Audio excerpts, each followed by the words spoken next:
আসসালামু আলাইকুম, আশা করি সবাই খুব ভালো আছেন। বাংলাদেশ যে ম্যাচটা আজকে খেললো সত্যিই দারুণ একটা ম্যাচ ছিল। বাংলাদেশের প্লেয়াররা যে প্রচেষ্টাটা ছিল, আমার কাছে মনে হয় যে এটা এক ধরনের প্রতিশোধ।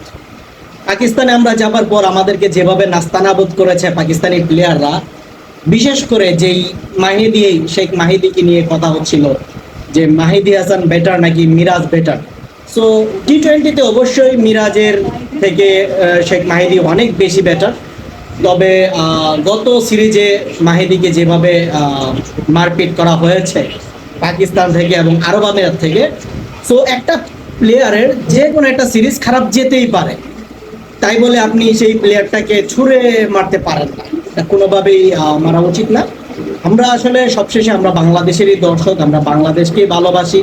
বাংলাদেশ যাই করুক না কেন, ভালো করুক খারাপ করুক, ভালো করলে অবশ্যই আমরা যতটা বেশি আনন্দ পাই, খারাপ করলে আরো বেশি ব্যথা পাই। বিকজ দেশটা তো আমাদের, ভালোবাসাটা তো আমাদেরই, আমরাই ভালোবাসবো, আমরাই রাগ করব, এটা স্বাভাবিক। তবে এমন রাগ করা যাবে না যে রাগটা পার্সোনাল অ্যাটাক হয়ে যায়, একটা প্লেয়ারের উপর অ্যাটাক করা হয়ে যায়, এরকম রাগ করা যাবে না।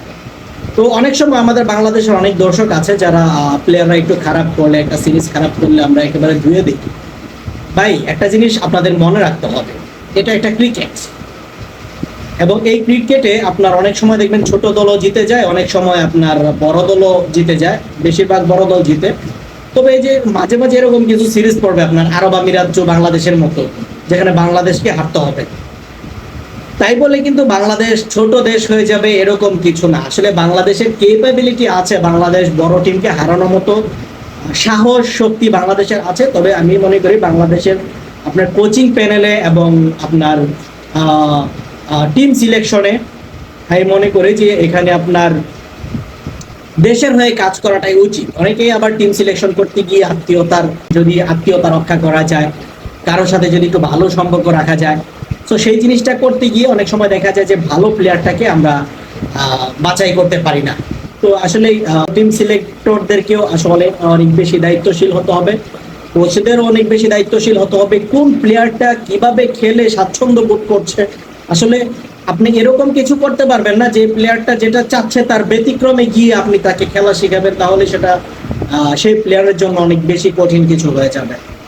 তবে বাংলাদেশের এই যে টিমটা, ক্রিকেট টিম, এই যে এই মুহূর্তে যে টি-20 টিমটা করা হয়েছে, আমি মনে করি এই টিমটা দিয়ে আপনি চাইলে ভারতকে, অস্ট্রেলিয়াকেও হারাতে পারবেন। এটা ভাই আসলে অনেকেই যারা ক্রিকেট আমার থেকে বেশি বোঝেন হয়তো বা অনেকে ভাবতে পারেন যে এটা কি বললো। দেখুন, বাংলাদেশের এই মুহূর্তে যে টিমটা হয়েছে, অ্যাটলিস্ট তারা 160 রান করার মতো একটা টিম, সর্বনিম্ন 160 রান করার মতো একটা টিম। যদি আপনি ভালো মাপের বলার দিয়েও ট্রাই করেন, তারপর 160 রান তারা করতে পারবে। তো একটা জিনিসের হিসাব করে দেখুন, বাংলাদেশের যে বোলিং টিম, বিভিন্ন দেশের টি-20-র সাথে আমাদের বাংলাদেশের রিসেন্ট যদি কিছু দেখি, সর্বোচ্চ রান ইন্ডিয়া করতে পেরেছে। এখন ইন্ডিয়ার আসলে যে ব্যাটিং লাইন আপ, সেটা আসলে আলাদাভাবেই চিন্তা করতে হবে তাদেরকে নিয়ে। তবে অন্য সব যেই দলগুলো আছে বাংলাদেশের সাথে সর্বোচ্চ 170 থেকে 80 করতে পারে, তবুও যেই দল 180 করতে যায় অনেক বেশি পরিশ্রম করতে হয় তাদের। তো সেই প্রেক্ষিতে বলাই যায় যে আমাদের বাংলাদেশের টিম যেভাবে বোলিং করে, অন্য সব টিমকে, বড় টিমকেও 160 থেকে 65 রানের ভিতরে প্যাকেট করে দেওয়ার মতো ক্যাপাবিলিটি তাদের আছে। এটা আপনি মানেন আর না মানেন, এটা বাস্তব।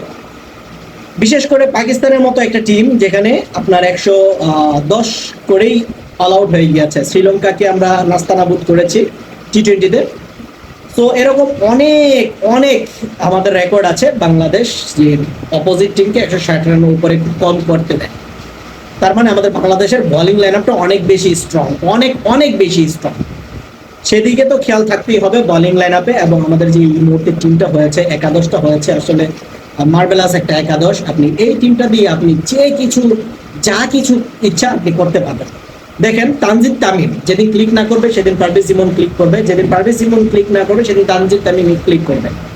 লিটন কুমার দাস, সে ব্যাটিংয়ে খুব একটা এখন ভালো যাচ্ছে না, তবে ক্যাপ্টেন্সি তার অমায়িক, এটা বলতে হবে। সো সেখানে আপনি লিটন দাসকে কনসিডার করতেই পারেন।